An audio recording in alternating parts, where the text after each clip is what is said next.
What does the Halliburton no-bid contract during the Iraq War have to do with Uber's surge pricing? Hi, my name is Levi Spires, and this is the Tip You in the App Daily Drive podcast. Okay, let's do a little storytelling here. During the early 90s, the Soviet Union collapsed, and the Clinton administration and the Congress, they agreed to downsize the US military, and they got rid of, not a lot, all of them, but a lot of the what they call non-trigger pulling, non-war fighting positions. So imagine like cooks. It used to be in World War II, the Korean, Vietnam, a lot of the cooks were active duty military people, and they got rid of them to save money because we're not fighting the Cold War anymore. Let's focus on people that kill things, basically. And okay, so we got that. That's what we did during the 1990s. But what if we went into a large war? So the military didn't have an answer to that, and they started doing some research, and I don't know how they did it, but it doesn't really matter. They ended up going with what they call kind of umbrella contracts. And one of them was with a company called Halliburton, for which now deceased Vice President Dick Cheney was CEO of. And then and those umbrella contracts were like basically, hey, you prepare to hire cooks if we go to war, and you take the risk. And if we never go to war, Halliburton never really, does that job. But if we go to war, you have to quickly ramp up and supply cooks. And I'm using cooks as the example. It could be a lot of different positions. Then, of course, 9/11 happened. The U.S. decides they want to go invade Afghanistan and Iraq, good or bad, whatever. And we had what was called no bid contracts. We executed those umbrella contracts with Halliburton and other companies to basically come in and say, okay, now you're the cooks on the base. And if you were in the military, you kind of remember that, right? If you were I was deployed out a couple of different times, and on my base, we had like a Pizza Hut. And Halliburton was the contractor that actually built the Pizza Hut on the base. and they paid for the employees and all that kind of stuff. They ran the dining facility. They had the janitors and some other stuff. That's what a no bid contract was. And why does this have anything to do with Uber driving? Now, let me give you one more example here, and then we're going to talk about pricing, because it's a pricing mechanism. And a hurricane happens. Florida, sorry, you always get all the hurricanes. So another hurricane hits Florida. And what happens? Gas stations or maybe a grocery store price gouges things like water bottles, right? So a bottle of water, the price is normally, I don't know how much water, so I don't buy water, but let's say it's $1 for a bottle of water. Then hurricane hits and they say, we're going to charge you $10 for a bottle of water. Okay. That seems like price gouging. It seems unfair. But so the government decides to keep prices lower. Well, what these pricing mechanisms do is effectively manage supply and demand. So the demand for cooks in the military is really low when there's not a war, because if you're at home at your base and stuff like that, in the stateside, you can go off base and eat, and there's a lot of places to eat. But when you deploy out to a war zone, the only place you can eat is on the base, right? Or something like that. And so you don't really need a lot of cooks in the military, but we pay a lot of money for cooks through these no bid contracts when we go to war. That was kind of the mindset. So we're saving money at one point in time, during the 1990s on the military, because we don't have cooks. And then we need cooks when we invade Iraq. And again, I'm not justifying the war in Iraq or anything. I'm just trying to explain the pricing mechanism and the contract behind it, or even the ethics of it, because maybe Dick Cheney made some money off of it or whatever.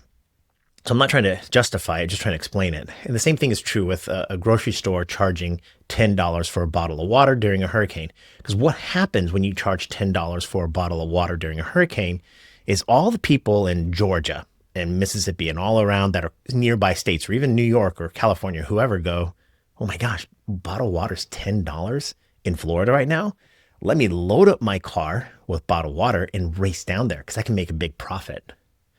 And when you increase price when supply is low, or when demand increases and we really need things, then to reach a price equilibrium, supply has to then increase. And I'm not going to go through the economic kind of visualization of that, but if you understand economics, basically when price goes to $10 for a bottle of water, now everybody wants to be a bottled water supplier, and prices will eventually drop. So that high price, basically, while we can call it price gouging, what it really does is it's a pricing mechanism to hit price equilibrium for the real supply and demand of water in that situation. Well, what does all this have to do with surge pricing? I think you are a pretty smart person. You probably put two and two together now and see that's what surge pricing is within the world of Uber. Now I'm going to talk about surge pricing, but I'm going to say there's a flaw to it and there's something else going on. But let's talk about surge pricing. All a surge price is when a lot of people, let's say the bars close at night at 1 or 2 or 3 in the morning, whenever bars close in your town, and everybody gets out of the bar, they're drunk and they need Ubers. So they go on, they start trying to order Ubers. Well, there's only so many Ubers out there. The supply of Uber drivers and cars is really low. So the price surges. And Uber drivers, we can see that on the map. We can say, oh, look at that. It's an extra $10 for every single ride if I drive to the downtown area where all the bars are. So then that price signal incentivizes drivers to drive to that area and do some rides and hopefully, profit from that surge in pricing. But of course, prices are going to go back down because we'll hit equilibrium, because all of a sudden what happens with a lot of times is drivers know, hey, bars close at 3 o'clock in the morning. So drivers get to that spot early, hoping to get a surge, and it doesn't surge because they've actually effectively increased supply automatically. So there isn't a surge in pricing. That's how surge pricing works. So it could be an event, a bar is closing, whatever. The one passenger way out in the middle of nowhere in the woods is looking for a ride. Uber might put a surge price on that just to incentivize one driver to drive way out in the country and pick that one person up. Who knows? But that's what surge pricing is. It's a pricing mechanism. It's a tool to effectively have supply meet demand. Supply of cooks, supply of water bottles of water, and supply of drivers and surge pricing for Uber. That's how it's supposed to work from an economics standpoint. Okay, now I don't think that's what's actually happening though. See, what I think's happening, and I've made a couple of other videos about this, and I'm not going to go too far in depth into it, but I think what's happening is Uber is using surge pricing as a way to go justify pricing, but they're showing surges differently. And so we've seen this before with me and my friend Zeke. He sees a different surge price than I do. So I typically would get, let's say, a $10 surge, and he would get an $8 surge in the exact same area. So Uber is using his information, I guess, against him they say, well, he'll take a surge at $8 and Levi will take a surge at $10. And that's not horribly wrong. Maybe it's because I'm on the $10 side. I feel that way. I don't think Zeke sees it that way. But it's like, they're paying drivers different amounts on the surges. But I've also seen it where there's no surge on the map. As an Uber driver, I go and I look and it looks really slow in that area. But then they charge the passenger a surge price because the passenger doesn't know supply and demand. And so they're doing that. And I think what's happening is Uber might be calling it surges, but it's just a variable pricing mechanism. But what they're really doing is using our data on our phones, our shopping habits as consumers of Uber or whatever it might be. Who knows what data they're using to basically effectively give you a unique price as a passenger and give me a unique fare as a driver. So they have all of this data, and they're using some sort of AI-driven algorithm to effectively be as efficient as possible. And like I say, they're arbitraging the passengers and the driver's ignorance, this asymmetric information. They've got this data that they're using. They're not telling us what they're doing. So we don't know why the pricing is what it is. And that's different. right? That's completely different. When a hurricane hits town, we all understand why the price went up. And while the Halliburton thing might not make complete sense, and there could be some unethical things going on there, for the most part, we understand that, hey, in the 1990s, the government decided they wanted to save money by not having so many cooks on staff. They don't know when the next war is going to be. And they put the risk of cooks into Halliburton's lap. Like, hey, we're going to give you this umbrella contract, but you're going to have to ramp up. And so it was deferring risk. So we understand those pricing mechanisms. And I understand Uber even using asymmetric information, but the problem is nobody knows the mechanisms that drive that. Like, I don't know why Uber gives me a $10 surge and Zeke an $8 surge. I don't, as a passenger, you don't know why you might get charged $30 and your person next to you gets charged $20. And Uber's not the only person to ever do this, or every company to ever do this. Airlines use this information to some extent. There's different airline. A seat in the back of the plane might cost different things to different people, depending upon a lot of things. And I've heard even people say that pricing depends on what kind of credit card you use. Like if you're using an American Express business account, they just charge more. I don't know. And I think that lack of transparency in pricing is what's really frustrating to passengers and drivers. And we don't know what things we can do to effectively meet supply and or of drivers, or as passengers, how can I get a cheaper ride? What am I doing wrong to get why is my price so high? And there's a part of me that understands it. I love market efficiencies. I'm an economist by, I don't know, hobby. I went to grad school and studied a lot of it. But there's also a part of me that understands, like, it's a good thing, and this is a hard thing to admit to, but it's a good thing when, like, water bottle is $10, a bottle of water is $10, a bottle, I keep saying water bottle or bottle of water. A bottle of water is $10 because a rich person might pay $10 and the store profits off of that and immediately sends signals to everybody else to bring water. And then thus the supply of water increases. In fact, water may get cheaper because there's an overabundance of supply of water. And if government comes in and artificially limits the price, then there's no incentive to supply a bunch of water. Then we have to have government actually buy water and some sort of FEMA thing. And so I understand all that. And I get that. I think the thing that's really frustrating is, like, we don't know why Uber charges what it charges, or Lyft, or whoever, or pays what it pays. It just is. And so when you're out, you get off the airplane and you want to order an Uber, you go into the Uber app and it just tells you a price. Here's the price of an Uber for you, individually, customized directly for you at this moment in time. You don't know if it's good or bad. There's no way to compare it. And I guess you could say, well, I could walk, I could catch the bus, I could maybe hail a taxi, but it's not like shopping on Amazon where you see a bunch of prices and a bunch of offers. You're kind of like making a decision at that moment in time. Do I want to pay $100 for an Uber? Yes or no? And there's nothing technically illegal about that. At least I don't think there is. But it does seem unethical when that data is, we don't know what it is. And I don't know why I got paid what I got paid. And that's a real frustrating thing. But I think that there's a brighter side. This is I think what's going to happen.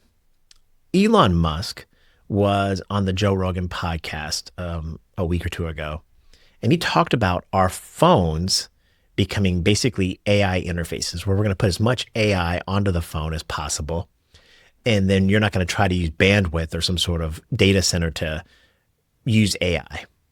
And then that the screen on our phones are no longer going to be like apps or some sort of operating system that we're going to scroll through apps and you use those type of things. Our screen will basically be the AI, and it will present the information that we need. So imagine getting off the airplane, instead of like saying, well, let me open up the Uber app and order a car, your phone might go, hey, you've just arrived. I've already shopped for a bunch of different ride options for you, and here's the best ride for you. And why does that matter? Well, basically with humans, we we can't have a big database of pricing. What's a good price? What's a bad price? We don't know. I mean, there are certain things that we do. We understand like the price of, let's say, beer. If I go to the grocery store and buy beer, I don't know, I don't buy beer at the grocery store, but I get it. As opposed to buying a beer at the Super Bowl. I understand that, and that's a simple thing, but a lot of this data that's being used to affect price is so complex that you and I don't understand it. We can't calculate it fast enough to make a decision. So that our ignorance, that asymmetric information, whatever, is being used against us. Well, if we have AI, imagine that scenario where you fly in, you land, and your phone goes, "Hey, I know that we're in Chicago now. Let's go ahead and your phone automatically starts finding what's the price of a taxi? What's the price of an Uber? What's the price of a Lyft? What's the price of a robo-taxi? What's the price of a Waymo? What's the price of a shuttle? What's the price of whatever? And oh, what's your budget? What's a good price? Let's go take a look at historical prices over the last 10 years. Whatever. Your phone and this AI can automatically start to do all this stuff really quickly. And you just look at your phone and it says, "Hey, you've landed in Chicago. Here are three options for you.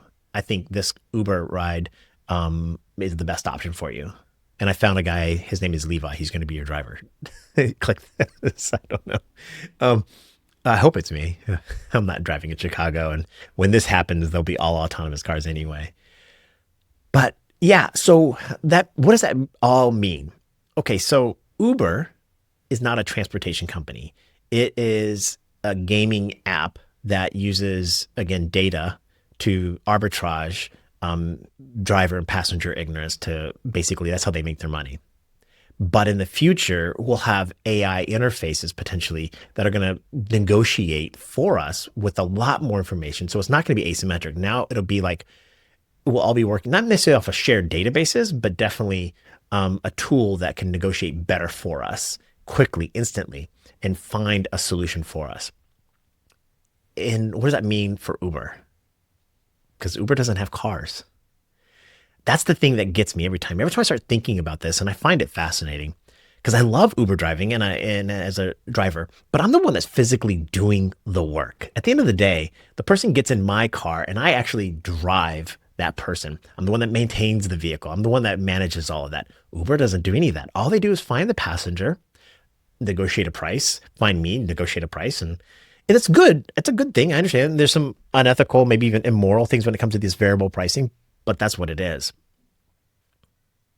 But that's going away. So then what is Uber's and Lyft's real economic value? Why is Uber's stock at 90 something dollars now? Are they gonna be able to maintain that? I mean, it's great cash flow. They're finally returning money back to the investors. That's a good thing. I understand all that, but no longer will they have the advantage of ignorance. At some point in time, that's not